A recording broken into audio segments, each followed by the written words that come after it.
Hello and welcome to a new video. It's been quite a while. The reason is that I have two small children now who are more deserving of my time than any smartphone or OS, but this time I'm going to make an exception here. And also, sorry, I'm going to do this in English. I know that I have quite a substantial amount of German subscribers, but they're going to be fine, I suppose, because well, all the instructions are in English anyway, so I'll be using English for this video. I'll be talking about Postmarketos today. It's an alternative operating system for smartphones. And the reason is that I was affected by this little problem here. So my battery is affected. So the Pixel 6a's battery, which had been running Graphene OS for a few years, is affected by a problem, so it won't charge properly anymore.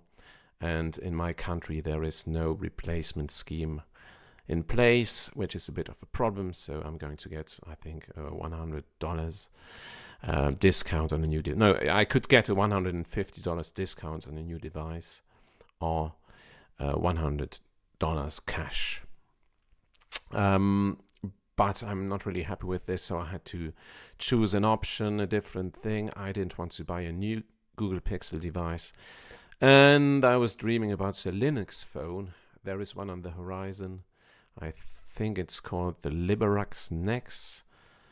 I hope they can pull this off. Let's have a look at this. I read somewhere about this. But it's going to be quite a bit of a wait, so I need to bridge the gap somehow. So that's quite a beast. I hope they can pull this off, actually. But anyway, I had to find a solution, and I stumbled across Postmarketos. So, spoiler alert, this video is about getting the OnePlus 6 or the OnePlus 6T. It's a 2018 device, as close to a daily driver as possible. And it is possible. You can use it as a daily driver. There are just, well, a few things which might be problematic for you. The main thing being that the camera is just very basic support. So you can't take any pictures with that. You can scan QR codes. It's very basic. I know it's quite a feat to get there, so I don't want to criticize people who got that far. But still, for the average user, they would say, no, I don't want this. So if you're fine with that, you can get a working phone if you follow my guide. So the information is, you can find the main bits of information on Postmarketos on their website. So that's your main port of call. But the information is sort of scattered around, and I found that quite hard. So it took me a few weeks to get to the point where I am right now. So I tried to get everything in one place, and I created this guide. Maybe the syntax is not perfect, but you'll be fine using it. You can see it in the video instructions. So I'm going to go through the guide here. You can see here, but don't try to read it from the screen, obviously. So there will be a link in the video description if you want to follow the guide. So I assume sort of that the people watching this are interested in de-googling their phone, and that they know how a Linux distribution works. So it's a geeky topic, I know that. And I also assume that you have a OnePlus 6 or OnePlus 6T, and that you have a computer with Ubuntu or a Debian-based distro running. I also tried this on Manjaro, but I had problems with that, so I switched to Ubuntu for that. And another thing you need is ADB, of course, in fast boot, and it's very easy to install this.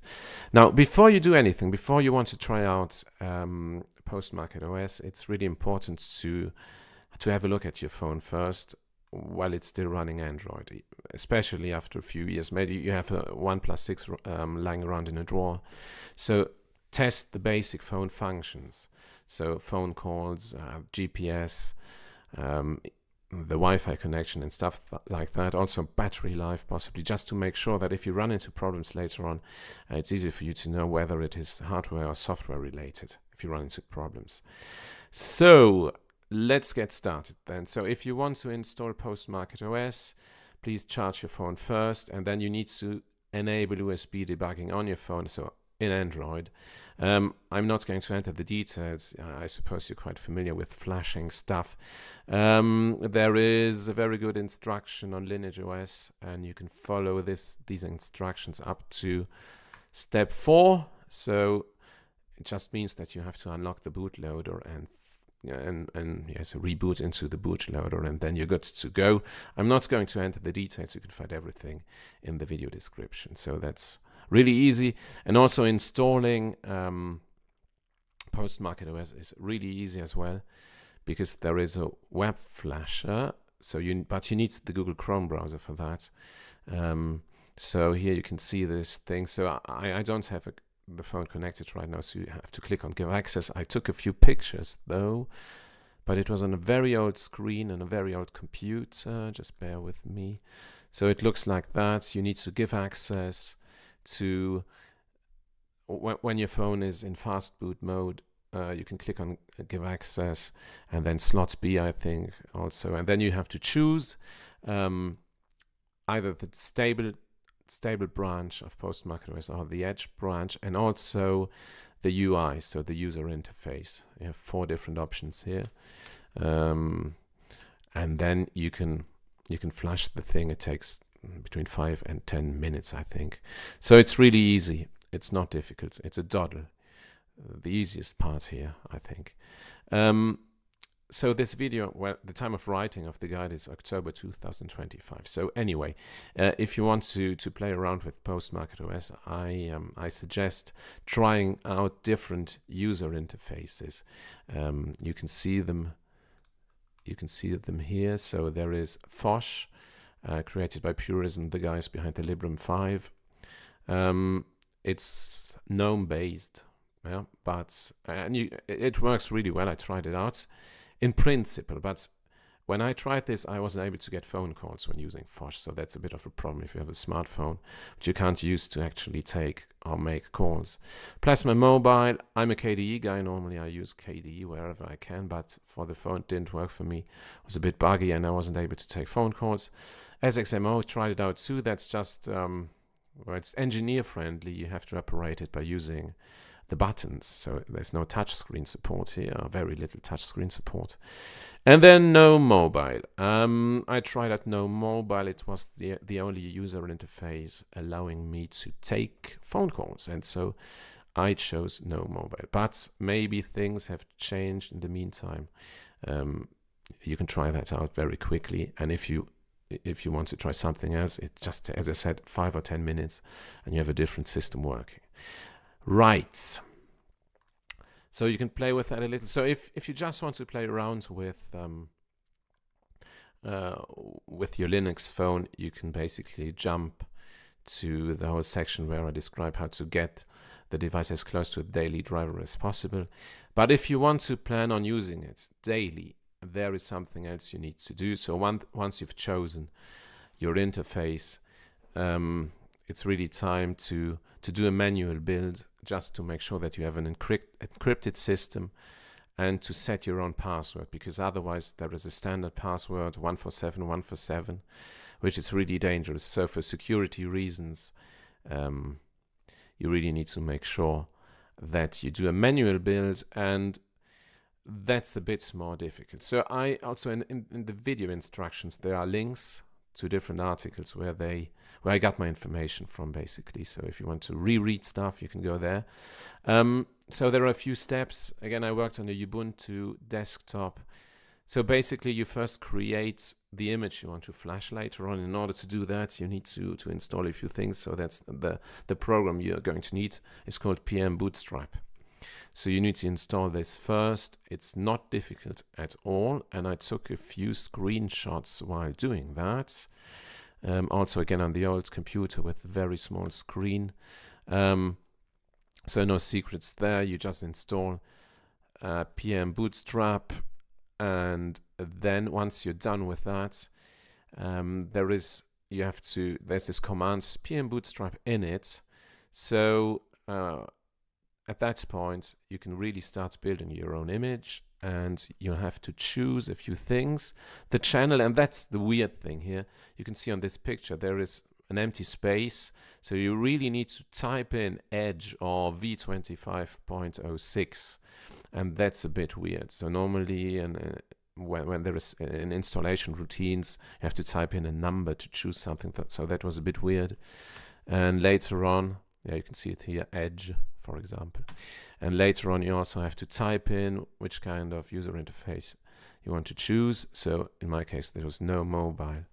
And after a while, the build will be done. And then very important, if you want to create an encrypted image, so you have to type in pm bootstrap install fd and follow and type in a few pieces of information there. Your password, which is very, very important. So that's the one you'll be using to get into your phone. Choose a number, of course, because otherwise you're going to have problems later on, because the fingerprint scanner doesn't work. So you have to type in the password every time, and it's far easier just using numbers. And later on, same thing for the disk encryption. So you need a password as well. And again, when you boot your phone, you need to type that in, so use numbers too. And that's basically it. Then the flashing process, well, it was not a problem for me. I tried this different times. Everything went smoothly, but sometimes there might be problems with the USB connection not working, and you need to restart fast boot. There is a link in my description with people having this problem and finding a solution. But I didn't run into any problems. So let's get the system as close to a daily driver as possible then. So let me have a look. So first things first. So you need to connect your phone to your Wi-Fi, to your local Wi-Fi. It's really easy. You're using GNOME here.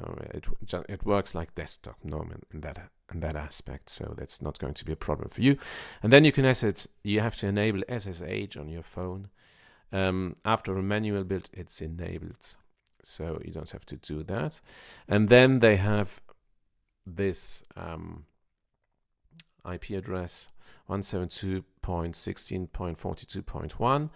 And you can SSH into your device by using SSH, then your username, the one you chose during the installation. When you use a pre-built image, it's user. Yeah. And then we have to install some stuff. So I tried to put the things in one place here. So there is stuff we'll be needing later on. So first you need to upgrade your system, then install a few things.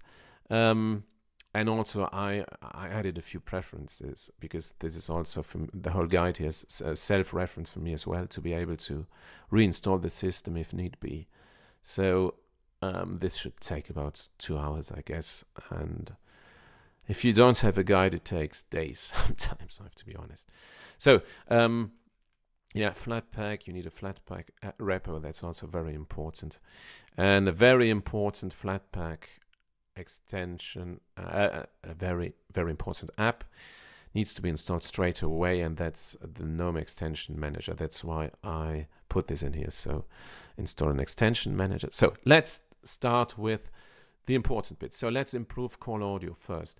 As I said at the time of writing, so October 2025, gnome-mobile is the only user interface allowing to make calls, but it's not always reliable. There are a bit of problems, but there is a workaround to make the whole thing more stable. Anyway, I'm talking about the stable branch here.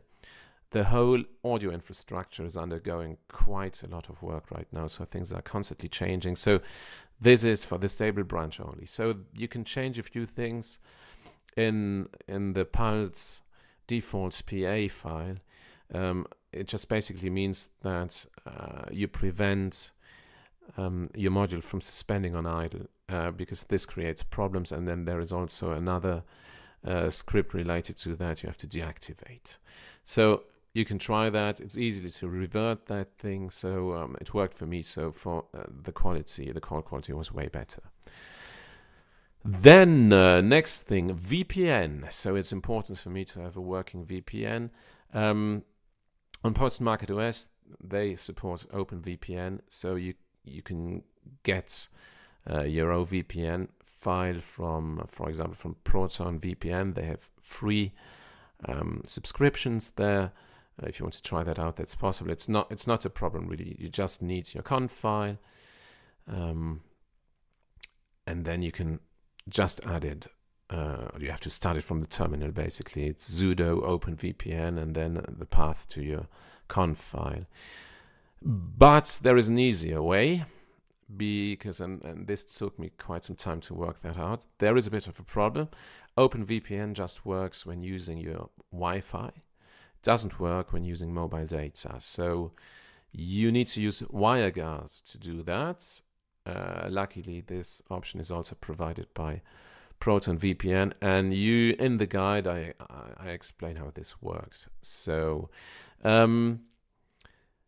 again, there is a guide on Postmarketos, but there are a few things which didn't work for me, so I adapted it. I'm not going to enter into details because it's really easy to follow my guide, I think. And at the end of the day, really simple. You won't have to enter the terminal. There will be a toggle allowing you to just deactivate the VPN or activate it, and you can just import the configuration file from the GNOME settings, from the VPN settings section. So it's really easy. Next thing, camera support. As I said, it's just very basic stuff. And if you want to use it, you need to add 2 repos, but that's only true for the stable branch. So you need the newest kernel, and also later on you need, I think, to build the camera control app, you also need a different repository, and just follow my guide to do that. So basic camera support is there. There is an app. If you open it, you notice that everything looks a bit weird. So there is no way of there's no autofocus in place, for example. And in order to get very basic focus functionality, you need to install the app Camera Control. But it's going to be opened in a separate window, so that's a bit clumsy, the whole thing. But anyway, I installed this so you can get a working camera too. As I said, very basic support. GPS, very important too, I think. So in order for GPS to work, you need to have a SIM card in place. And then there are 2 terminal commands you need to use to activate the whole thing. There is a bit of a problem. I read somewhere that for some devices, GPS won't work. So for several people with OnePlus 6 or OnePlus 6Ts, they had problems. And there is this idea that you need to flash Android 9 first to be able to use GPS. I can't confirm this because I tried this on 4 different devices. So I tried this on a OnePlus 6. It came with the latest version of Android that was available. It was a 10 version, so I didn't have any problems with activating GPS. And then I bought a OnePlus 6T, a refurbished device. Didn't work. I wasn't able to enable GPS, so I sent it back. I was lucky enough to find nice people who were willing to replace it by a new one. And also on that one, the latest Oxygen OS version was running, and there I was able to activate GPS. But there was another problem with that device, so the charging ports didn't work properly. So I had to send that back too, and I got a 3rd one.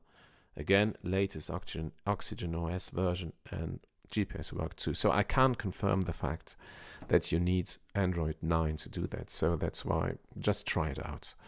Don't flash anything before trying it out.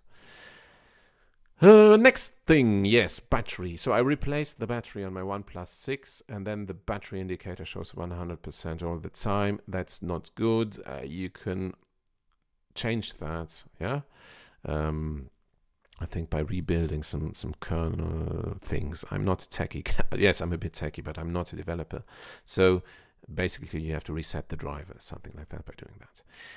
Then, very important, so you need to install essential GNOME extensions.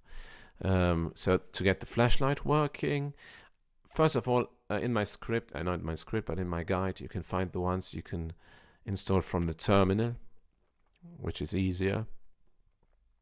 So you have to get the flashlight working, the torch. Then there is also an extension to hide the volume indicator. You're not going to need that, but that's not mandatory here. All the other extensions have to be installed using Extension Manager. So we installed this earlier on. And there's one which is really important, that's toggle display orientation. So there is auto rotates.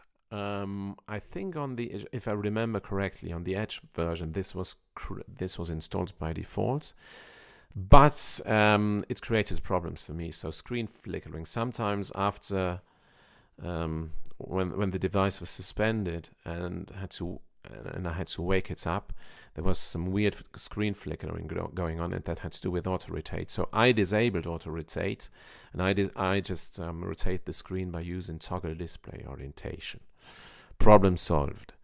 Then I think it's time to install Flatpak apps. So there is this nice website, mobile apps, and you can choose, for example, for me, very important Flare, the Signal client. This works really well, and yeah, I think it's there are not that many apps there, but I was able to find anything I needed for my needs, which is good. But you need to make sure that you find the stuff you're interested in. If you want to transfer files from your computer to your phone, you can do that when it's connected with your USB cable. We can use the SCP command. There are a few examples here in my guide. What about online accounts? I think that's one of the greatest things in Postmarketos or in gnome-mobile here. The Nextcloud support is excellent.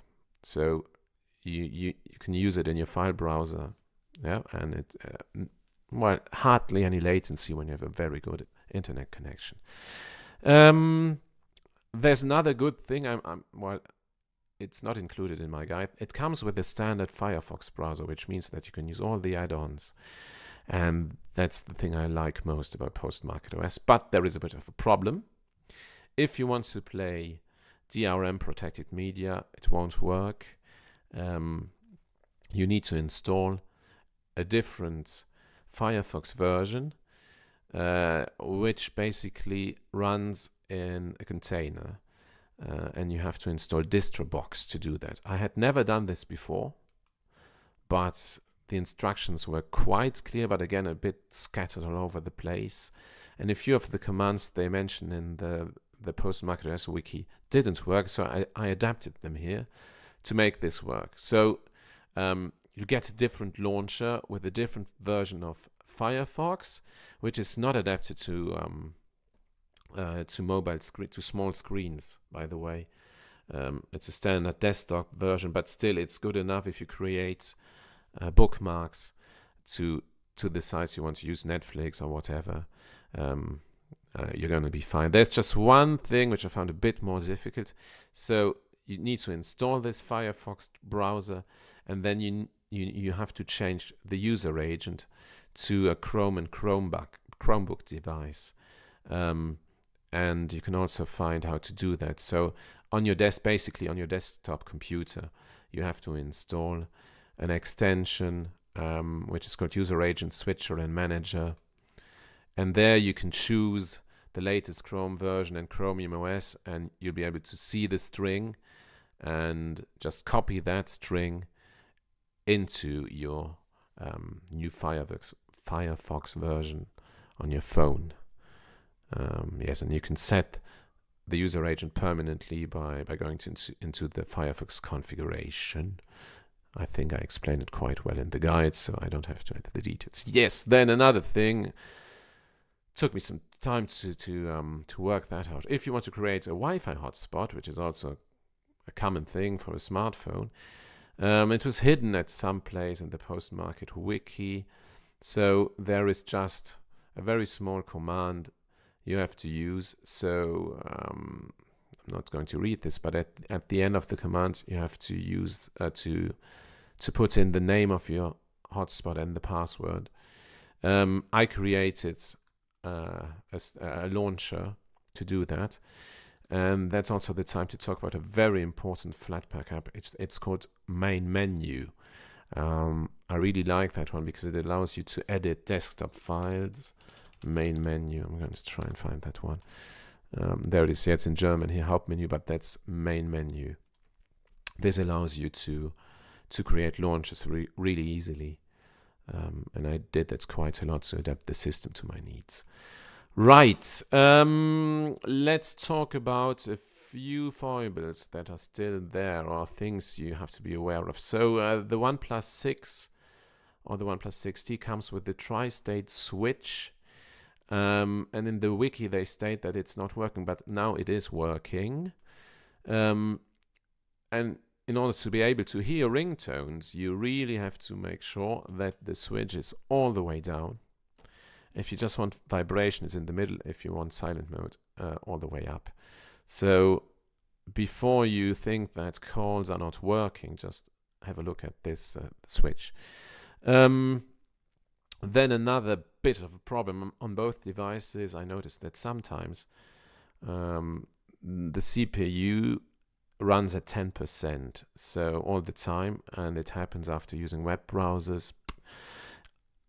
It happens sometimes, and then it drains your battery pretty quickly. I think it's not really related to the web browsers, but before that I used Flatpaks a lot, or I used stuff which was a bit demanding, and maybe there is something going on with the memory. I don't know. I'm not an expert here, but I had to keep an eye on that. And to solve the problem, I had to log out and log in again, or even reboot the device.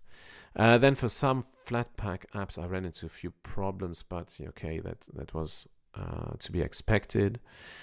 Yes, also very weird. In order to be able to get calls, I have to start the app calls once after starting the phone. Otherwise, I don't hear calls. I don't get anything. Talking about calls, so you can't use the main speaker in phone calls. You can just use the earpiece. If you really want to make calls using the speaker, and if you want to have very good sound quality, there is this app Dino, which I can recommend here. So you can install Dino on your phone. I'm just going to have a look at the Dino. You can install this on your phone. It's an XMPP client. And family and friends, if they're really tolerant, if they really like you, they'd be willing to help you, I guess, and use an app in order to be able to talk to you. And they have to install the app Conversations. Conversations. You can get it from the F-Droid store. There's a free version there. I think in the Google Play Store you have to pay for that. But F-Droid version is for free.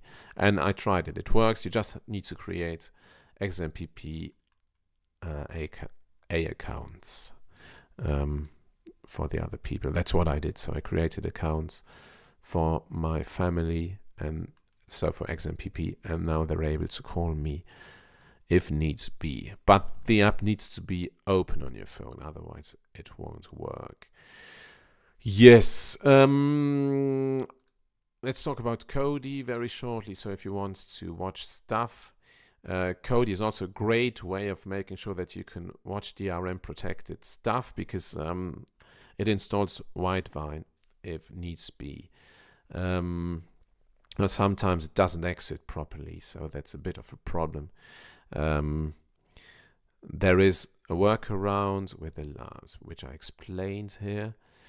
And if nothing helps, you can always go into the terminal and kill Kodi. So that's flatpak killtv.kodi.kodi.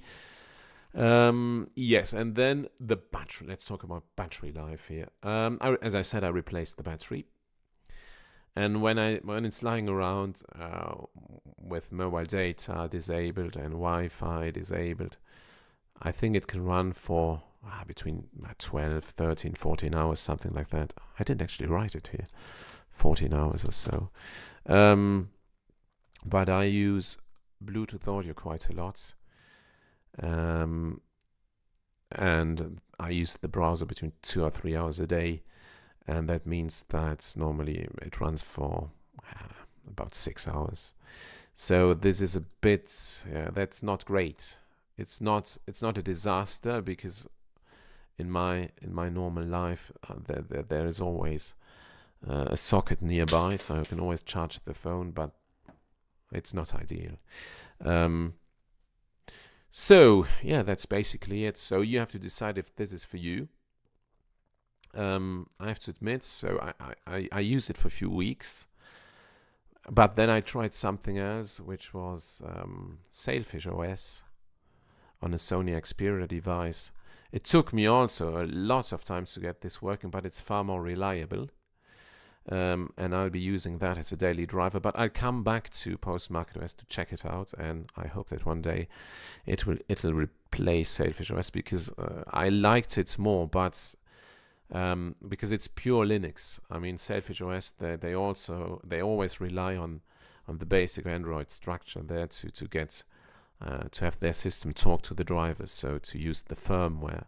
And from a security perspective, that's not the best way to go. And also when you look at the Linux philosophy, that's not the best way to go. But yeah, I wanted to be pragmatic here. I need to have a reliable device. And I noticed that normally de-googling my phone meant for me having a phone which gets out of my way, and I don't want to be using the phone constantly. And with Postmarketos, I feel a bit like a nurse. Okay, I need to look at things and check on things to make sure that everything works, and it's not 100% reliable. I'd be able to use it, but yeah, sometimes I want a bit of convenience as well. So I hope you enjoyed this guide. Again, you can find everything in the video description. Give comments.